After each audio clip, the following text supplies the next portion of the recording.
Welcome to the Mastery.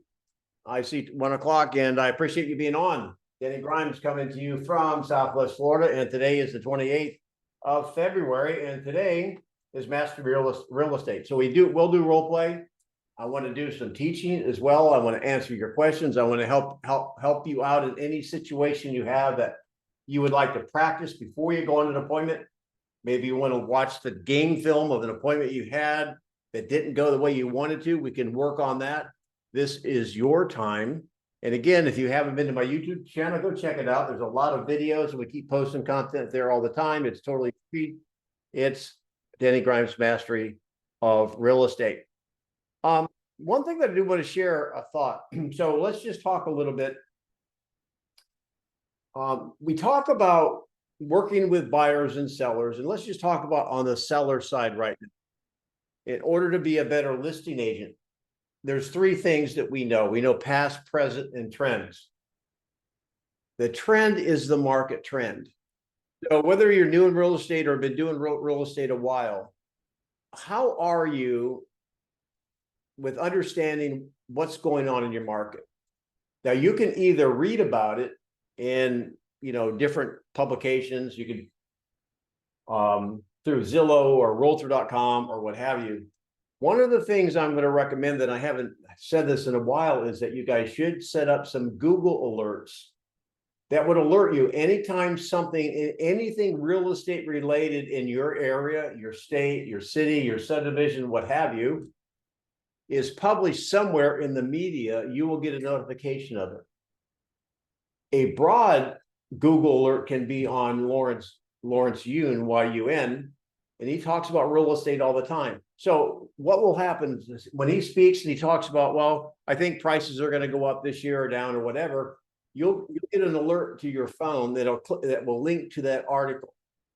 Now, you don't have to read all that. However, when you have that set up, you're getting alerts right away.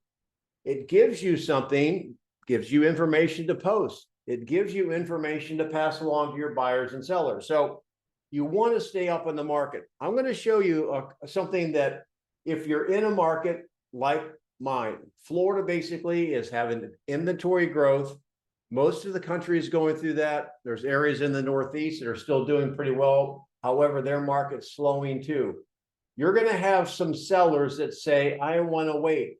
Now, if the market kind of retracts a little bit, and if you're in a market where you are right now and your market's retracting, just put it in the post and say you're either in a seller's market, buyer's market, or maybe one that's in balance. We're solidly in a buyer's market. I wanted to share something with you that you might be able to use with a seller wanting to wait. Now, I have a graph behind me, and if you want to see it the best, you should probably pin me. Instead of looking at the Brady Bunch, go ahead and pin me so you can see the graph behind me. This represents my area, so these numbers probably aren't going to match your numbers, but the concept's the same.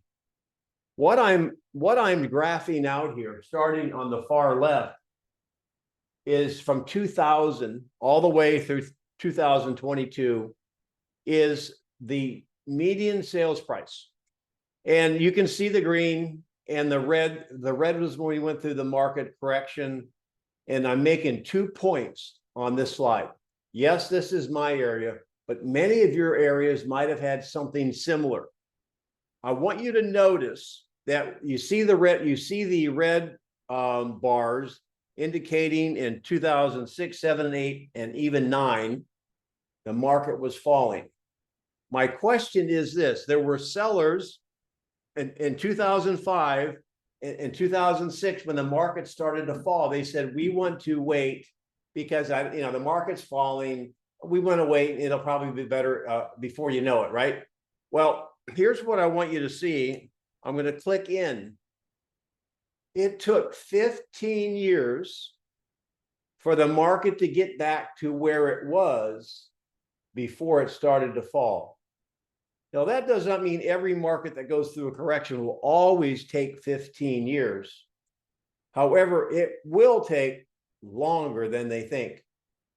Kind of an interesting point, because people that were waiting as the market started to fall would have been better off selling than waiting, because if you notice, the market fell all the way down to $89,000 before it started to go up.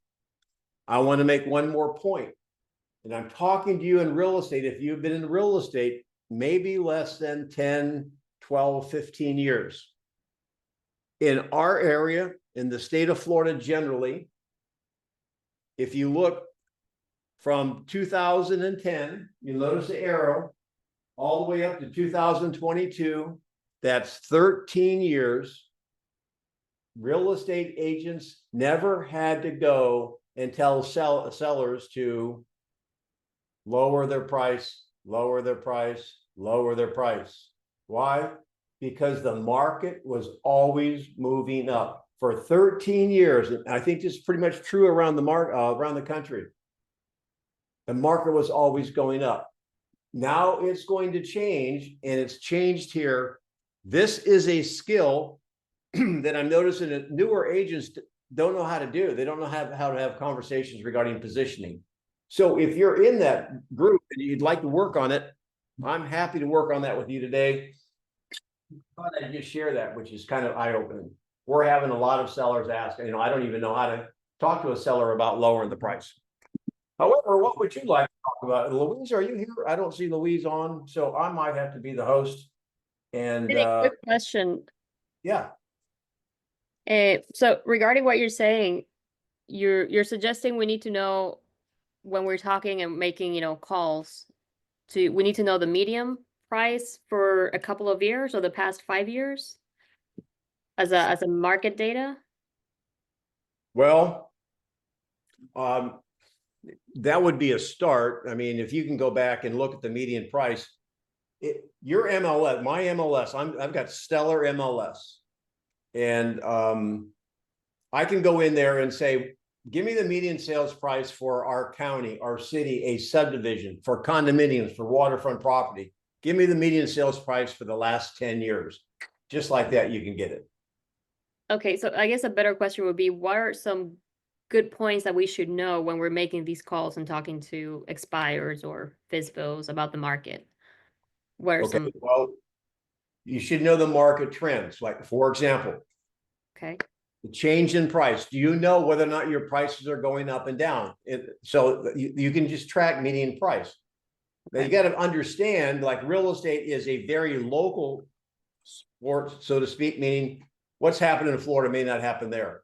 But even in your marketplace, you've got maybe homes you could buy for 400,000, and you got homes you could buy for 4 million.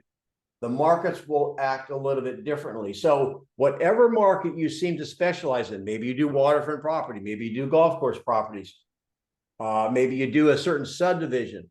Look inside of that and find out what the prices are doing. That's number one. There's really 3 things you should know, Model A, on the change in the market. If you want to know the trends, there's 3 trends. Number 1 would be the change in the median price. The second is going to be the change in the number of sales. The change means it's generally they measure change from year over year. So we're gonna figure well, this is the last day of February, so in a day or so we'll have February numbers. So how do February numbers compare to February numbers last year? And the third thing we talked about, I think last week or a couple of weeks ago, and that is the change in inventory. If you want to know where the market's been, then you look at the change in sales and the change in median sales price, because that's historical data. If you want to know where the market's going, you guys, you will look at the change in active listings. And that's year to date. If our listings are growing, that's a sign that prices may be slowing. Does that help? Yes, and that's a comparison month to month or year to date for the inventory. You could do both. I don't want to make you rocket scientists. So I look at the change in inventory on a monthly basis. In fact, MLS will only print it monthly because it doesn't matter what the inventory was necessarily a year ago. I look at the change every year. It's kind of like if you're on a diet you don't want to compare your weight to a year ago. You want to kind of watch it periodically. And the more often you watch it, you can start to track the change. Okay, that makes sense. What about the change in numbers of sales? What do you mean by that? Okay, so if you had typically a February in Florida is a good month. Typically, we run 1,000 homes on a February. You can look back over the years on February. And so are we up or down? So if we're, and our sales are falling. So our sales are down on a monthly basis. Our sales are down on an annual basis. So it does, you could compare it both ways. And that's really simple. If you want to, if you want to dig into this a little bit deeper, pull up your MLS, and I'm happy to get on the phone with you and help you put together kind of a graph or two, or at least understand what the market's doing. The last thing I'll say on this, you guys, is this. You could be as bright as Einstein. However, in our calls in the mastery level, we're talking about conversations that are question-based, listening enhanced, right? So it's not about what we know, it's about what they think is going on. So for example, if I were going to sit with a buyer, I'm going to go to you, Model A, is that okay? So based on, you're stepping into in Southwest Florida to buy a home, I'm going to ask you a question, no wrong answer. But based on your feeling of the market here in Southwest Florida, do you think the market's working in your favor or working against you as a buyer? That is what I call the meat thermometer question. I want to know what she has to say. Well, I think the prices are still high, so I don't think it's working in my favor. Okay. Here's the point, guys. She may be right, she may be wrong. However, do you see the benefit of asking her? Now, at least I know where her reality is. And if she's wrong, then maybe I'll educate her. If she's right, I'll congratulate her. That is so much better than saying, well, let me share these numbers with you. Let me tell you what's going on. Does that make sense to everybody? Mm-hmm. So if you want to do some role plays, and let's do it. Let's do some role plays. Who would like to role play a situation, any situation? And if you want me to handle the objection to share how it's done, if you want to try to stump me, looks like I'm flying alone today, throw it at me, or I'll let you handle the objection. But don't be shy. You're on the channel. Let's learn something. If you have an objection, you go, yeah, who put that in there? Oh, Maria did. So raise your digital hand or just speak up. It's just us, guys. Only 30 of us. I have an objection, Denny. Go. If you're working with a seller and they know that the market is declining, but they want to price it higher in order to leave room for negotiation. Okay. Do you want to be the seller and I'll be the agent? Sure. All right. So we're sitting at the table. We've gone over the listing point. We get to the price. And so everybody prepares some sort of research, CMA or whatever you call it, right? I'll just show you here really fast. I have the slide. If you want copies of my most frequently used slides, just email me at coachdannygrimes@gmail.com and I'll send them to you. Here we go.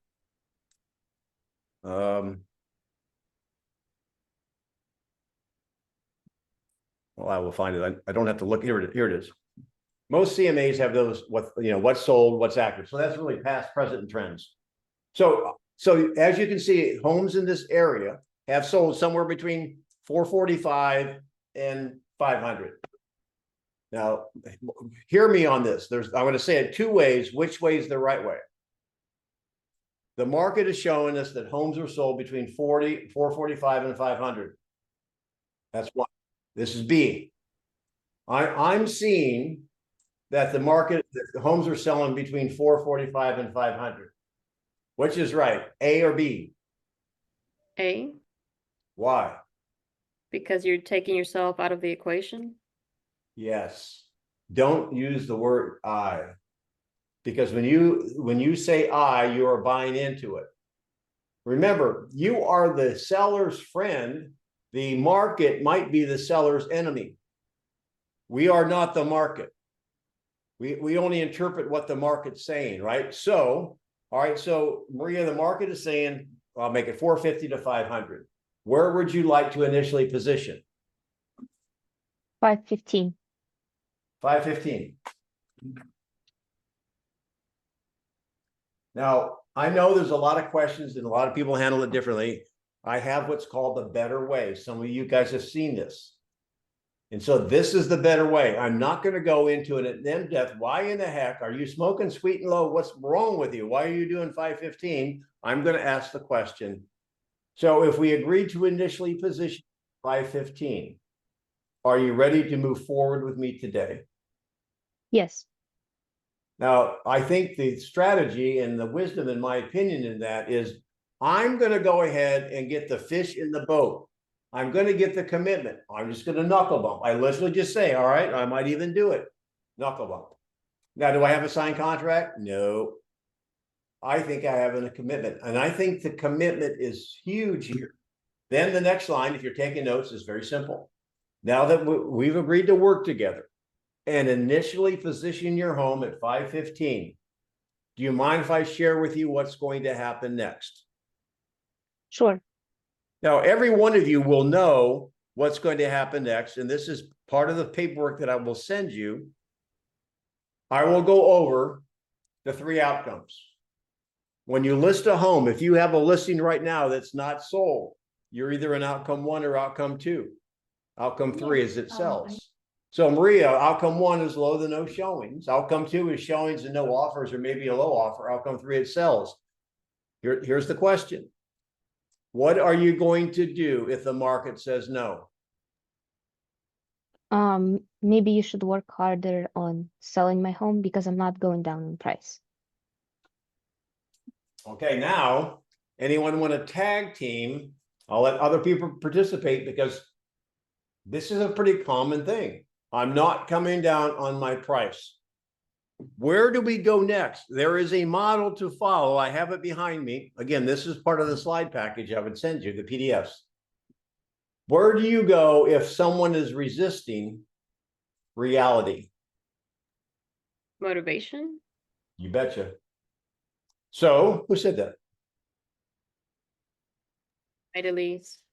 Natalie. Okay, so you want to ask her some motivation questions? So I guess I would say, so remind me again why we put the house for sale in the first place. It's just too big for me, but I purchased it originally to make it my last home, but since I've been thinking of downsizing. Okay. And when we first met, do you remember what you said to me about what downsizing would do for you? So now she's talking about motivation from a logic standpoint and going into a emotional standpoint. Why are you doing it? I'm downsizing, yes, but what does that mean? Okay, well, I'm drinking a Coke. There's no emotion to that. So great job, keep going. So what, when we first met, you mentioned downsizing was important to you. Remind me again, why was that so important to you? It's just the house cleaning. It's been a lot, but I don't really want to go into the hassle of selling a home, but if I get my price, then I'm willing to sell it. Okay. And I think we should price a little bit higher just so we can leave room for negotiation. So I think you mentioned the range is 450 to 500. I want to get 500. So I think 515 would be great to put the house on the market at. So should I ask then at this, okay, how much longer are you willing to wait? Well, you have the listing. I mean, you already have the knuckle bump. Hey, Matt, I see you're on now. You have the knuckle bump. You've got the listing. So my question to you all is, are you going to take the listing at 515? Or are you going to pass if she's that stubborn? You know what? I want to leave room to negotiate. I want 515. How many people, raise your hand if you would take the listing at 515? Raise your hand. Let me see it. How many people would pass? Anyone would pass. Okay, so she wants to leave room for negotiation. Here's the question I want you to understand. when we got a real estate license, whatever state you're in, it did not give us clairvoyance. We're licensed. Is there a possibility that the seller's strategy will work? They will start at 515 and somebody comes in and offers 500. Is that possible? Is it possible they start at 515 and someone just falls in love? They've been looking a long time. They're just beat. They want to get a house because they've got to get their kids in school. Is it possible it could sell somewhere between 500 and 515? That'd be a big fat yes. So I think it's our responsibility as the professional to let them know what will happen next, one of three things. And also, I want you to think of yourself as if we are treating them with medicine. Every medicine has a downside, a side effect. And what we have to do then is tell them the downside. So now we'll go into some conversations that we've already agreed to listen at 515. So I guess this is Polina. Polina, so I understand you want to leave room for negotiation. All right, we're going to do that. Do you know some of the possible risks that we may be facing? No. Now, doesn't a doctor do that when you're thinking about surgery? You sign the papers, it says, here's the things that could happen and you could die. So I think a professional we're going to tell them the risk. And number one is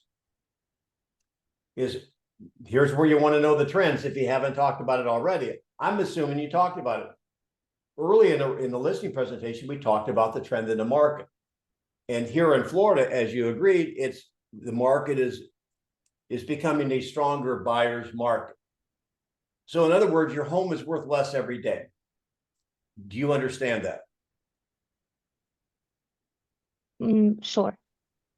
Well, Matt always says, don't ask a question unless you know the answer. I already know the answer because we had the conversation up front. That's why it's very important you always ask them what their opinion of the market is, not just tell them. All right. So then if the market's working against us every day, then if we're at the wrong number, and here's what I use this all the time. I don't ever said this, Matt, on this call. It's not really a big sin to misprice the home initially. The sin, if you don't mind me using that word, it comes in if you don't change it quickly if you're wrong. I mean, if you're not catching fish on the parking lot, then you get the worm off the parking lot and throw it in the lake. So, but the time they're waiting in the downward moving market, can their home be worth less? I am explaining that as a side effect. There's one more side effect, and this is the advanced version. I'm going to ask the question. The only person that can't answer is Matt. What's the worst thing that can happen to a overpriced seller, even if they just want to leave room for some negotiation? What's the worst thing that can happen to an overpriced seller in a downward moving market? You're chasing the market. You're chasing the market. Chasing the market. Jose, what were we going to say? You sell your neighbors. Somebody else comes on the market. That's priced to sell. Yep, there you go. Which is the same as chasing the market. However, sometimes chasing the market isn't like little drips and drabs. No, somebody passes away. We're in Florida. We have, you have old people where you are. We have their grandparents living here. And so someone passes away and the kids have to sell the home and they just want to get it sold. And so what they do, instead of at 450 to 500, they list it at 425. And so what does that do? It accelerates the downward pressure. So that's how I would handle it. Would I take the listing because they want room to negotiate? Yes. However, I think I've done my professional job of letting them know here are the side effects. Now, there's some people that get in a listing agreement. Okay, I'm gonna write in here because I don't. This is what you're saying. I don't believe you, so we're gonna write in here pre-planned price reductions. You know why I don't agree with that? Because whatever you write in there, like if we don't have X number of showings and X number of days, then we're going to lower it 5 or 10%.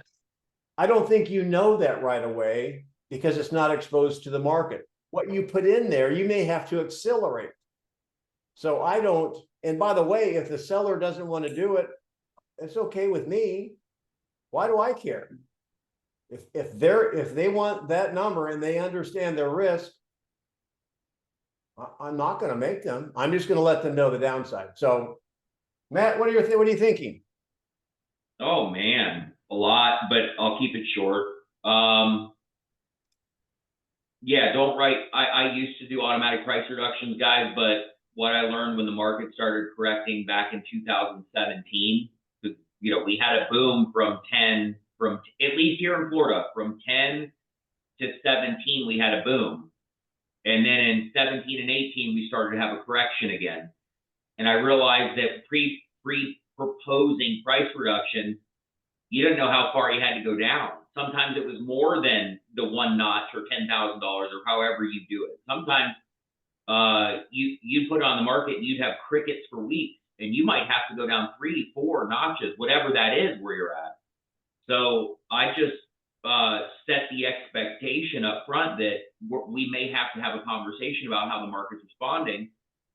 And as far as taking quote overpriced listings, yeah, the only reason why I raise my hand and say I turn it down is just because I watched, and I'm sure Denny watched, and we are watching now, realtors bleed themselves to death financially taking overpriced listings. And if you don't have a lot of margin, you can't afford that. So I'd rather have 0 listings than 100 that won't sell, because I don't want to have the same conversations every week. That's me. But I always set the expectation, and this is the last thing I'll say. We can, Mr. or Mrs. Seller, you're the boss. We can do whatever you want to do under one condition. I don't get a phone call in 6 months asking me why your home hasn't sold. Do you know what my answer is going to be? And I'm asking them that. And they say, well, no, what is it? And I say, it's that the market hasn't accepted your price. So under one condition, I don't get a phone call in 6 months under one condition. And they say, what's that? That I don't get a phone call in 6 months asking why the home hasn't sold, because it's the market. My only answer will be the market has not accepted your price. Sorry, I messed that up, but that's how I explain it. Right. And then we just say, okay, great, I'm your guy. Let's do this. You popped on a little late, Matt. Matt is in Sarasota, who is about I guess it's maybe 80 miles, 60 miles or whatever north of me. A similar market, but not identical. I shared with him really fast that when the bubble burst in Southwest Florida in 2006 and went down, sellers who waited, it took 15 years for the prices to come up to where they were before the market crashed. Yep. So the conversation I'm having right now, guys, and I love this. This is like, I'm passionate about this stuff. But I will keep it short. I explain to people that when I'm on the phone with people in any market, guys, this works in any market. Really, you just have to choose which one of two pains you want to endure. Pain number one is you sell for everything you can get in today's market, even if you're not happy with what that looks like. That's pain number one. Pain number two, you don't sell. You keep the home. But you're willing to keep it for a minimum of 3 to 7 years while the market figures out what the heck it's going to do. Yeah. And then I ask them, do you know why I say 3 to 7 years? They say no. And I say, well, traditionally, market corrections take somewhere between 3 to 5 years. Do you know? And then I ask them, do you know how long the last one took? From stem to stern, from beginning to end. They say no, 3 years, or they'll guess. Say no. In our area where we're sitting right now, Denny and I, the market correction took 16 years. 16 years from top to bottom. The clock doesn't start, you guys, until it hits bottom. Right. Yep. So from start, and our market shift started in June of 2004. Remember, guys, market shifts are not, values are going down. Market shifts are when inventory starts to increase. The market started shifting in June of 2004. By October of 2004, we had 17 months of inventory, up from 4 in June. Then values started coming down. Took 16 years for that whole process to happen. So that's why I ask them, are you willing to keep it for 3 to 7 years? Because we know it's going to be somewhere in there. Matt just So we're gonna let somebody go next, but Matt just said, confirm what I said earlier. You can look at the change in median sales price, or you can look at the change in the number of sales, but the change in inventory will tell you what's gonna be happening next. So they saw the inventory start to grow in 04. But before it actually could manifest in the sales numbers or price numbers, it was 05. And of course, in 06, the bottom fell out. All right, who's next? Who's got a scenario they'd like to get buffed up on? 6-pack abs coming your way. What do you want? Danny, we have a newer agent on a call, Okay. and they have an objection. They have a hard time getting over it. Why should I choose you if you're new in real estate? Okay, who is that? Can you, It's Tiffany. can you talk to me? Yes, I can. Thanks, Tiffany. All right, so let me ask you a couple questions and I'll let whoever wants to do this role play. You're new, right? How long have you been in real estate, Tiff? About 4 months. Okay, here's what I want everyone to know, because this is a lot, I deal with this in bold a lot. What do they call, if you're into sports, what do they call a first year professional athlete? Rookie. Rookie. What do they call a second year professional athlete? I'm not sure. Veteran. Oh, So a rookie is for a year. However, I'm going to back off, except for baseball. Baseball is like way too long, but generally a season may only be 4, 5, 6 months. So theoretically, this is my mindset to people. You can use new like a rookie for 6 months. Beyond that, you're a veteran. And that is mindset. However, it's a fair objection.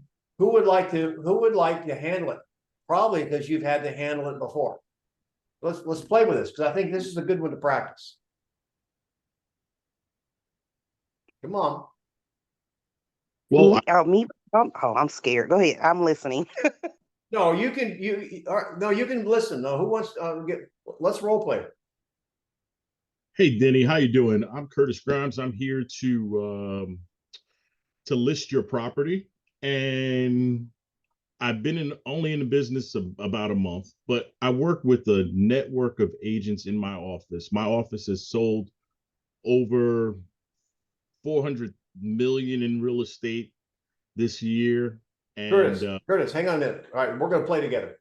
So a couple of different things. I know you're just jumping in. Let's go back a little bit. So you would have at some point maybe in the presentation. Let's just say you sat down, and I'm going to tee it up, and I say, "Man, dude, you look pretty young. How long have you been in real estate?" 6 months. Now, he said it different that time. How did he say it the last time? Which I want to make sure he doesn't say it like that again. He used another word. Remember what it was? Only. So now he can lie. Well, I've been in it 40 years. Telling the truth is better. All right. So what, you've been in it 6 months? Yes, sir. Now, okay. So now again, when you want to take control of the conversation. So Curtis, here you go. My advice is, yes, sir. And then take control of the conversation and say, all right, yes, I've been in real estate 6 months. However, I've got 13 years, 15 years of providing great customer service. I came from the National Guard. They did this, we did this. Yes, let's go. So, or you're going to defer yes. However, I have my team is the most experienced office in the area, and kind of move on. Now, again, I'll let Matt talk here a little bit. What I don't want you to do is be defensive, because they may be more curious than being objective. You I'm only making a comment. Well, you're only in it for like 6 months. Why don't you do it in person? So Yeah. can you think of an Oh, you're advantage? gonna go in person? That's Yeah, I it. got an hour and a half. Jose, mute yourself. Jose, yeah. Can you think of an advantage of someone who's new? How can you use that in your favor? Matt, go ahead and help him out there. Oh man, so many ways. I'd ask them what they do. When were you new? Did that mean you weren't going to be good at your job? Good news is, I got the #1 brokerage behind me. We got the most sales in the area, and about 1,000 years of combined experience, you know, between all of us. Does that sound like somebody you'd want to put to work for you? There you go. Have you ever been in an airplane before? Curtis, ever been in an airplane before? Absolutely. Did you know how much experience the pilots up front had? I would hope he had a lot of experience. Well, did it matter? I mean, they got you there safe, right? They were licensed, they were qualified, they had supervision. Absolutely. So other than new, do you have any other questions for me? So Tiffany, does that help you? Generally speaking, I think the newer agents think it's really a bit, you're a little afraid of it. I would turn it to your advantage. And I love what Matt said. You know, you were new once, right? I bet you had a team of support around you. I bet you probably were a lot more conscientious because you were new and you wanted to make a good impression. And you know what? I'm going to build my career on with your help. Yep. And when you were new, the question I always like to ask the question: did that mean that you were incompetent and weren't going to do a good job? Can you tell me? And you got to like point fingers and use like pronouns.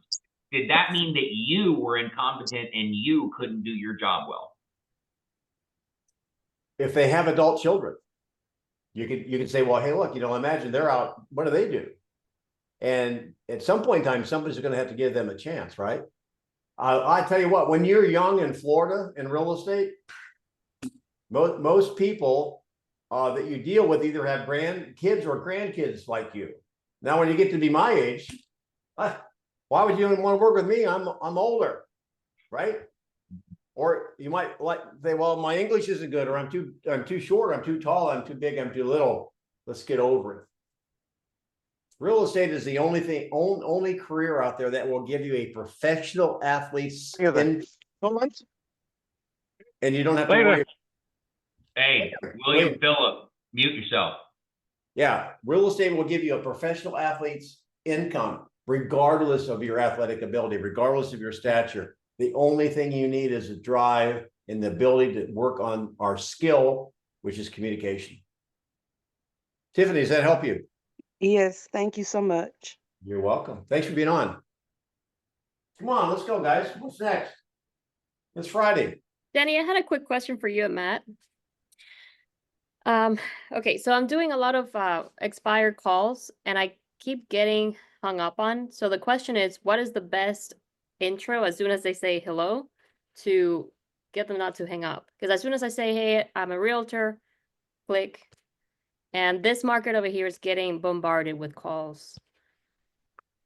So what is what we call the bull ride? And then Matt he does calls all day long. And again, if you want, I have the top 5 intros according to some people online. I can send you, just let me know. What is your intro? Go ahead and ring. Hello. I just said, hi, this is Elise, or good morning. No, Matt Elise, let me stop you.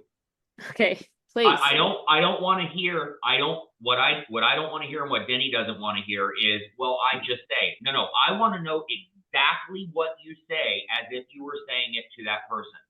Because that's the only way we're going to be able to help you. Okay, so.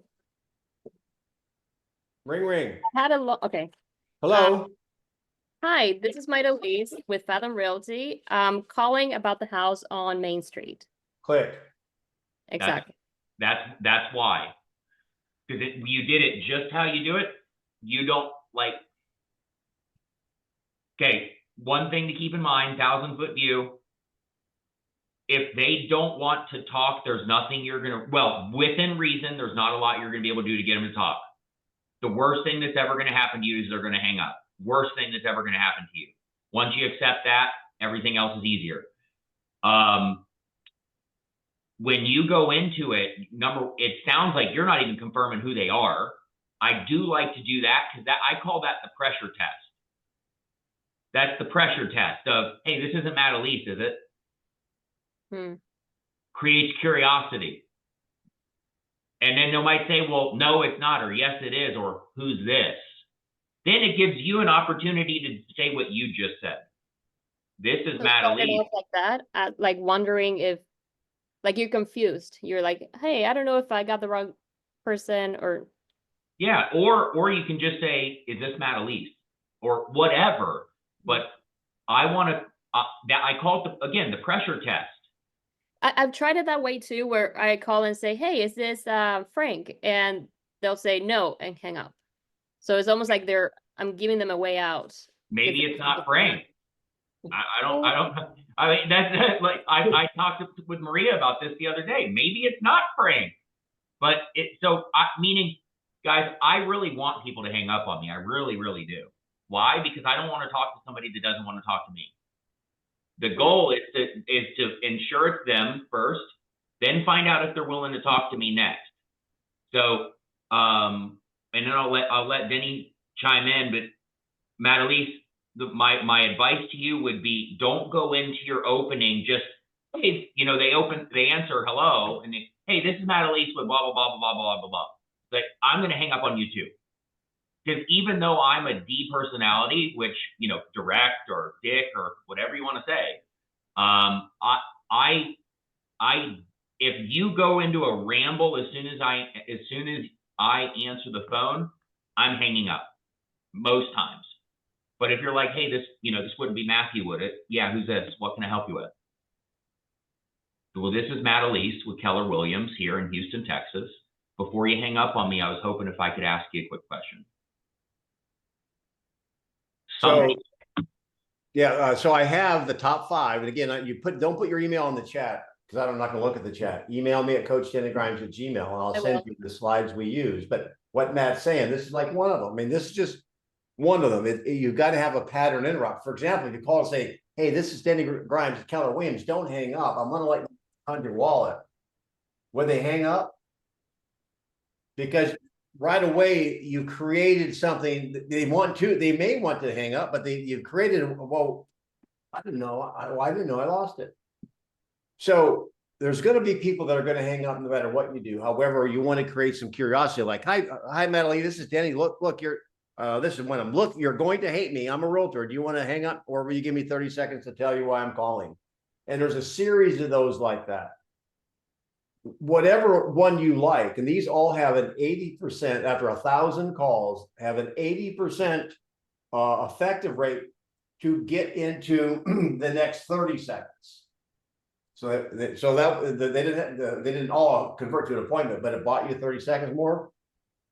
And Matt will even tell you is that, and he makes calls all the time, is it's not necessarily the magic of the words. You've got to be convincing and confident and quick in the first 15 seconds, which is the bull ride. Right. And Matt Elise, are you calling them back when they hang up on you? Yeah, I think we got cut off. Yeah, no, Matt Elise, call. From now, I'm going to challenge you, because again, the worst thing sorry, if you see me look over here, there's a bodybuilding competition going on. It's the Arnold Classic, so I'm watching that too. The worst thing that they can do is hang up on you guys. Everybody on this freaking call, and I hope everybody on the role plays Monday through Friday, really understands the worst thing they're going to do is, hold on. If you heard that, that was my phone hanging up. That's the worst thing they're going to do to you. Well, Great. I guess in my mind, I was thinking if I call them back, then they'll just block the number. So I want to call them again. Who cares? Who cares? Block me. Get a burner line. But here's the thing. When you call them back, I love to mess with them. I don't say, hey, I think we got disconnected. I do sometimes if I feel it necessary. But I'll just say, hey, I was feeling really brave, or I was feeling really brave. I figured I'd give you a call back today. Yeah, I like a challenge, like selling your house. Yeah, there you go. Guys, have fun with it. I'm not sure if I'm crazy or brave, or I'm not sure if I'm bad at taking hints or brave. Some variation of, hey, I was feeling a little courage today, so I figured I'd give you a call back. Can I just ask you one question and you'd then decide if we talk?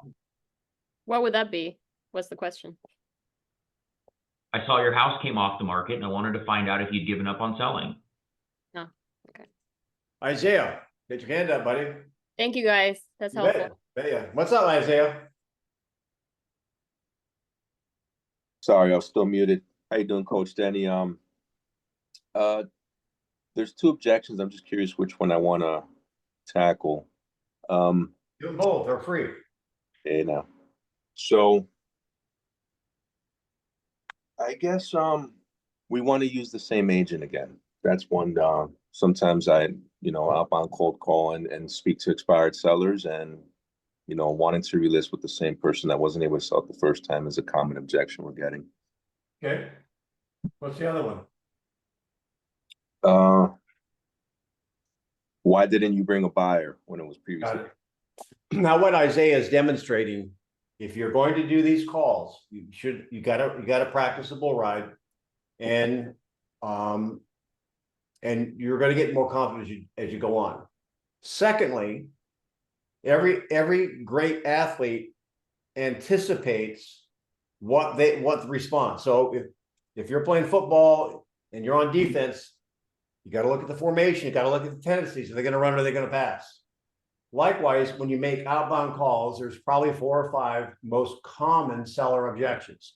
So if you master your bull ride, first 15 seconds, and you can handle the top 4 or 5 comebacks, coming back at you, your chances of converting to a longer call or an appointment are much greater. So I'll let you take one, Matt, and then maybe I'll take one. So take the one you want. Yeah. Go ahead. I'll take Isaiah. I'll tell you what. I'll say them both to me again. I know what they are, but just say them the way that you said them. Yeah. So I'm thinking of relisting with the same listing agent. Okay. And then the other one was, why didn't you bring me a buyer when it was previously listed? I'll take the. I'd love to take both, but I'll take the first one. Okay. So we're on the phone, and you tell me that you want to use the same agent. My first question is just going to be, what makes you say that? Okay. But let's role play it real quick. What Isaiah? What makes you say that? Well, he's a good guy, and I feel like just the market was not great, and I think that with it warming up, he's just going to do what he has to do this time. If you found out that 100 homes in your neighborhood sold while this good guy was representing you, how would you feel? Man, I'd have to rethink who I'm using. Yeah, I mean, I'm sure he's a great guy. I really am, Isaiah. But understanding the huge financial decision it is for you to sell this home, do you think that it would at least benefit you to have a conversation with somebody else, knowing 100 homes just sold in your neighborhood when your home failed to sell? Geez, man, you make a great point. Yeah, I would definitely be open to that. Okay, great. The good news is, Isaiah, I'm not asking you for a commitment because I don't know if I can help you or anybody can help you. But knowing that homes are selling and yours are not, and it sounds like selling's important to you, should we meet? Yeah, let's do that. Okay. That's good. Very good. I'd probably go on the next one. Where were you when my house was on the market? Well, the classic bold one was, well, the agent has to sell it twice, and quite honestly, your agent didn't sell it to me. Not my favorite, but that's a classic one they teach in bold and other classes like that. I would probably answer it this way, and I don't do outbound calls like Matt, but I'll give you my 2 cents and he can grade me on it. Is I would say probably, well, I've been representing my sellers getting their homes sold, and it sounds like then you still have. I would probably make a statement like that, and it sounds like you're still interested in selling. Is that true? Yes, it is. So I guess my question is, it sounds like you're trying to decide who you want to represent you, and is your criteria to hire your next agent only going to be those people that brought a buyer to your home that were unsuccessful in selling it the first time? Or are you open to new ideas? I'm definitely open to new ideas. Anyway, Matt, you can grade me, just be gentle. No, no, that's it's Denny. You've done more in your career than I'll ever try, most likely. So I actually like that approach. That's kind of the same approach I take. I'll say something along the lines of in the same vein, but you know, unfortunately, I'm just finding out about your property as it came off the market, Isaiah. Along the same lines of your agent never sold it to me, but you know, Isaiah, we've been so busy helping our clients navigate this crazy market and getting their home sold that I really wasn't made aware of yours. So was selling this home still important to you? That's the main thing right there, guys. The words that come out, there's a lot of words that will work, but however, the technique, it's like if you playing pickleball, you got to get that flop shot in. There's a technique to it. The technique is what? Making sure you're already loaded with another question. He asked the same question, so it sounds like you're still interested in selling, correct? Boom, now you've taken control again. Many times that whole thing goes away because now you're controlling the conversation. Does that make sense, y'all? Yeah. You can't stop with the answer because now you're saying, okay, you know, throw me another question. Mhm. Good, Was there anything man. else? David, come on. What's going on, David? Speak up. David is killing it. Where is David? I can't even see him. He's in the middle. He's got a blue shirt on, the tie. Oh, there he is. I don't even know if he can hear. David, can you hear us? You're muted. Absolutely. Absolutely. I hear you guys. I hear you guys. I'm on my way to an appointment. I'm sorry. That's why. That's okay. The two Davids. I'm talking about David. Yeah. David, Just don't say the one with I'm no David hair, one. okay? So David, Good day today. 10 appointments. Couldn't make that up. so what are you dealing with, David? David is killing it. He did over 20 million last year, and I think it's working. His goal is 30 million this year, and in a very not an expensive multi-million-dollar market. I think the biggest thing, just wrote down today as the seller's still interested in selling. I think it's really important to be having conversations about servicing the listings. I even just went to a listing appointment, just came from one, and they wanted to start a little bit high, but we went back to their why, and they want to be out by the summer. So we actually set a game plan for every 4 weeks, if not under contract, to be having a conversation about what the market's doing and repositioning. We did all that after they were in agreement with us to list the property. So we set really good expectations at the listing appointment. Yeah, David's a student of this role play, and we get to have conversations often. Louise, hey, welcome. I don't know how long you've been there, but I just noticed you. Any? Yes. Lisa and Beverly had their hands up. I don't see it. All right, Lisa, where are you? I'm here. Thanks. Okay, Lisa. Calling expireds. I got the owner and he talked to me. They took it off. They don't want to use a real estate agent. And in the course, he told me that, well, really, you need to talk to my wife. She's the one who really wanted to take it off. And so I'd set a tentative appointment with them on the weekend too, on Sunday. And I wanted to know, can I maximize my chance in any way other than I'm calling him back this evening when she gets home, like after 4:30? I couldn't, call her or, but he doesn't want to meet unless she wants to. So what's the question? Maybe I'm missing something. Is there anything I can do at this point to maximize an opportunity to have an actual appointment on Sunday, knowing that let's say I get them and she. Right, I think I got you. Knowing that the husband wants to get the wife's blessing before you meet. Right. I would have asked him. So knowing I'm not just role playing this with you. Some cases when they give me that, because that's a brush off, guys. You got to recognize that for what that is. Because if they're committed to selling, I'm scheduling meetings. right? Like meaning the seller. If I'm the seller and I need to sell, I'm scheduling the meeting. I don't need my wife's approval. I know that selling is important to us. So I might ask him like, hey, how long you guys been married? Okay, I'm guessing you know her pretty well. Knowing what you know about your wife, do you feel that selling this property is so important to her too? Okay, so what's the worst thing that can happen? We schedule an appointment that we have to reschedule? Great, I'm available Sunday at 1. I'll call you tomorrow to confirm that your wife can take the meeting too. Something like that. But you got, because they're using that in most cases as a brush off. Right. And really, is it the issue? And Beverly, you're up next. It's the issue. Is it they want to make sure they're in tandem? They want to sell, or is the decision? Do they want to use an agent, or do they even want to use you for that matter? Remember the 5 mindsets of a buyer or seller. That's also in the package I'll send you if you just email me.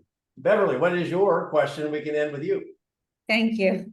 So I actually want to go back and ride on the coattails of what you guys were talking about before, when Matt was talking about how you would handle the objection if somebody said, well, where were you before? How come you didn't bring me a buyer?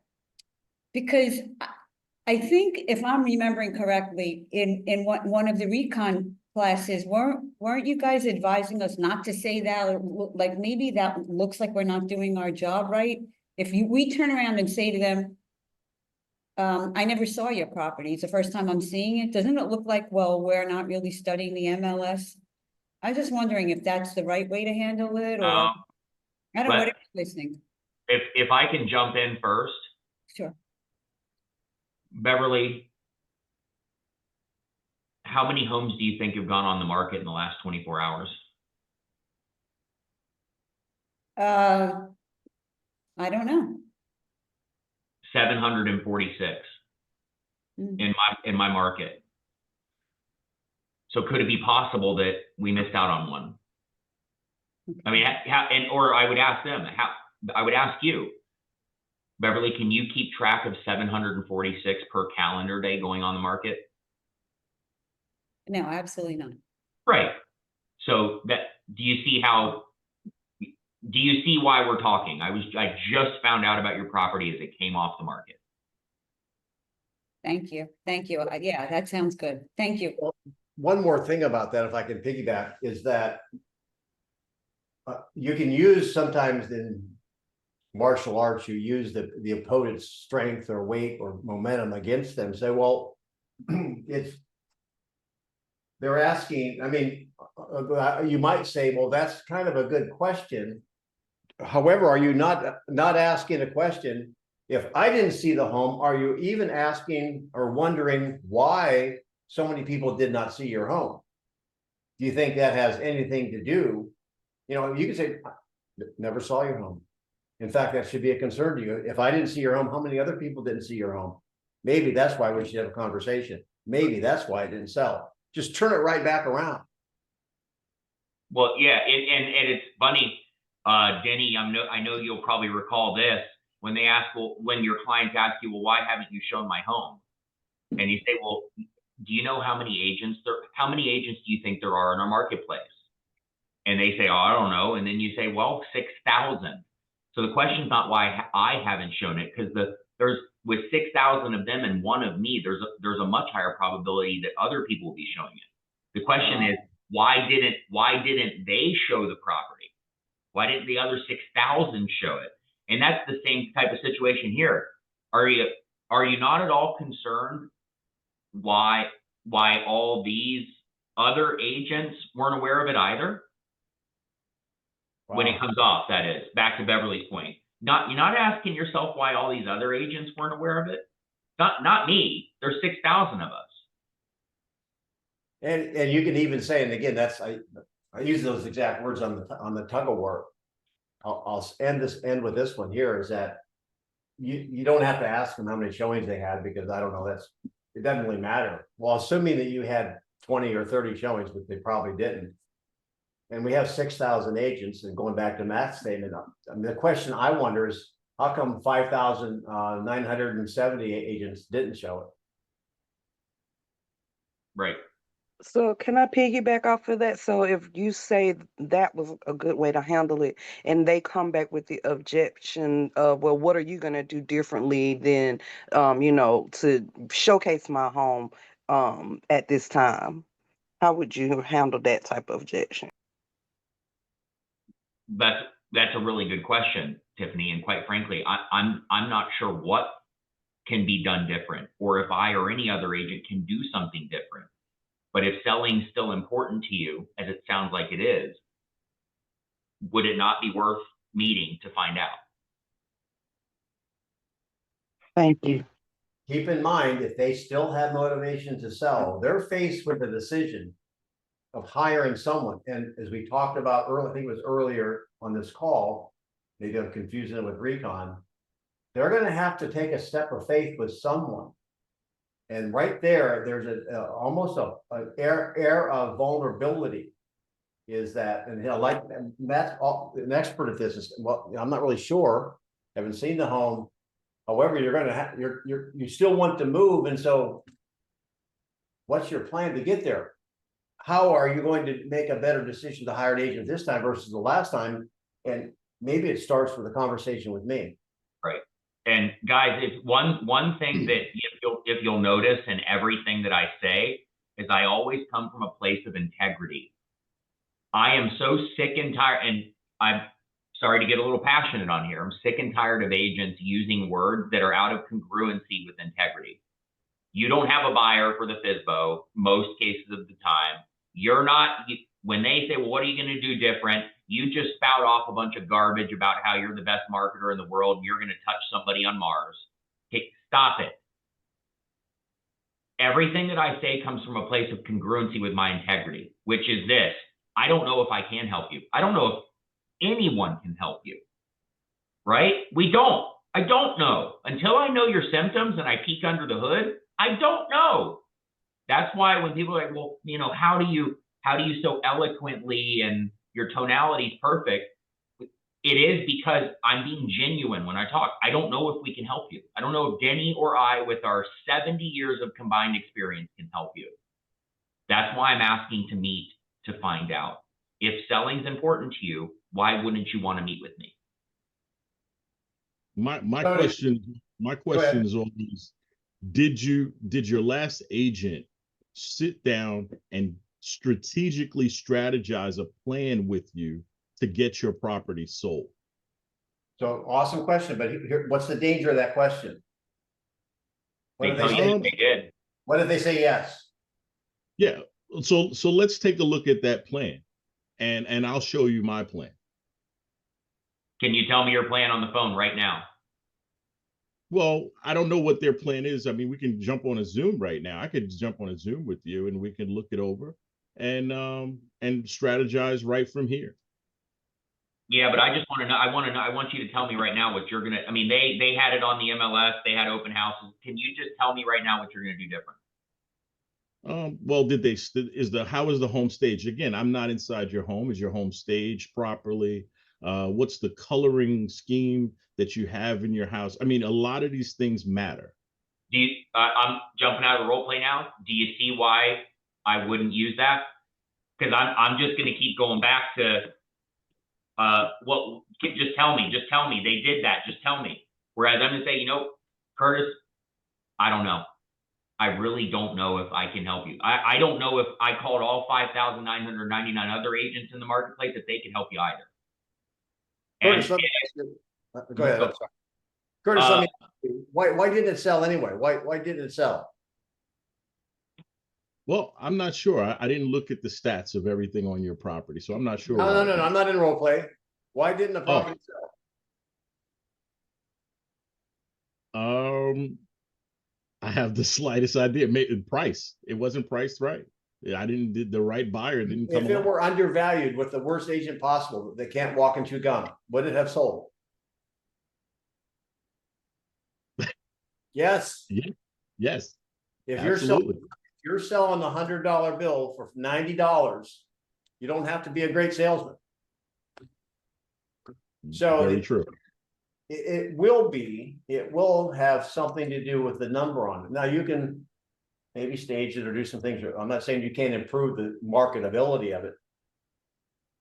But I just want you to know that if a house does not sell, it's one of three things. The agent's not talking. No, that's one. Number two, the seller's not listing. And number three, the agent's not talking and the seller's not listing, or the agent's talking and giving them bad advice. I am shocked. I'll close with this. I keep saying that. I'm shocked, and you might be too, Matt and Louise, how many sellers I talk to that the sellers are begging for a price reduction and the agent won't do it. No, it's just the wrong time of year. No, you've got elections coming up. No, we got to wait till spring. And 9 out of 10 times that agent has a property in that neighborhood, and that's why they're not lowering the price. Yeah. Man, I don't want to go on for any more than 30 seconds when I say this. Guys, the averages are really telling. You know, the average agent sells 1.66 homes. 70% of agents didn't sell one home last year. The reason they're giving this, I'll just be brazen when I say this, piss poor advice, is because they're afraid of giving the wrong advice. And the reality is the market's telling you what you need to do. And if we would take our own emotions out of it and adhere to what the market's saying, we'd be helping a lot more people. And in reality, we're the ones making the market worse. Realtors are, because we're misadvising people, just like Denny said. Oh, well, wait until this, wait until that, wait until that. The market's just bad. No, market's not bad. The market is what it is. And it will always be what it is. You just have to choose whether you're going to conform to it or not. And if you're not, let's take it off the market, because we don't want to make it any worse. Lastly, yeah, I've got people right now that need my help. I just got off the phone with one before I got on here. He says, I trust you. Do what we need to do to get the property sold, because we need to get it sold. Those are the people I want to focus on right now. Not the people that say, if you can sell my bird bath for $10 million, I'm going to sell it. That bird bath is my idea. All right, who learned something today? Share it. That's our offering. No, just share. What did you learn? Really quick. Well, it's not a thing I learned. It's something I knew, but it's always good to be reinforced. Come from integrity. You don't ever deviate from the truth. It's not going to serve you well. Agreed. Anybody else? I saw a lot of hands go up. Who wants to share? Being honest when you are talking to the expired or to the for sale by owners. Have to be honest up front. I didn't know that it took 16 years from top to bottom for the correction. I think that's important for sellers to know in our market. Yes. Well, David, just for you, I mean, David's in my market. You got on late. I got it right there. Actually, it's 15 years from, it was 16 years from when the inventory started building. And I have this one here. If you've been in real estate for more than, or less than 13 years, you've never had to work with a seller on a price reduction. In probably every inventory rich market, the sellers that are on the market that should not be, the ones that are unrealistic or working with agents that won't tell them the truth, if they just got out of the market, that would lower inventory enough that basically would help sellers that need to sell for more. That's my field goal sign, just in case you don't know. That's what I always say. If we're not committed to doing what the market says we need to do, the last thing we need to do is put it on the market. Because if all of them would come off the market would be healthier than with them on. We say this affectionately, but I will end this thing sooner or later. We say this affectionately in Florida. We call you Northerners that come down here. We don't call you Yankees. We call you snowbirds. And if the snowbirds would get off the highway on Monday through Friday when we're going to work, instead of driving slow because they have nowhere to go, we would get to work faster. You can have the roads on the weekends. That's what we're saying. Mm-hmm. So thank you for being on. Matt, yes. You've mentioned the change in median price, change in number of sales, and change in inventory. And I just want to circle back. What is it related to? those are the three main metrics that the media uses, that real estate uses to measure the market conditions. Generally, that change year over year. However, inventory is really, you should be changing it month over month, watching it grow. And change in sales, change in price is lagging, change in inventory is leading. Inventory is the first thing to happen, is what he's saying. Inventory goes up or down first. Then after that, days on market follow. Then after that, sales follow. Then after that, prices follow. First thing you want to watch is inventory. If inventory is going up and it stays going up, prices will eventually go down. If inventory goes down and it continues to go down, prices will eventually go up. Right. So thank you guys for being on. Thanks for we went over 11 minutes, but you know what, it's our show. We don't have to leave. Thank you. Thanks, everybody. Matt, awesome. Thanks, Louise. Thank Have a good weekend, everyone. Thanks for your time.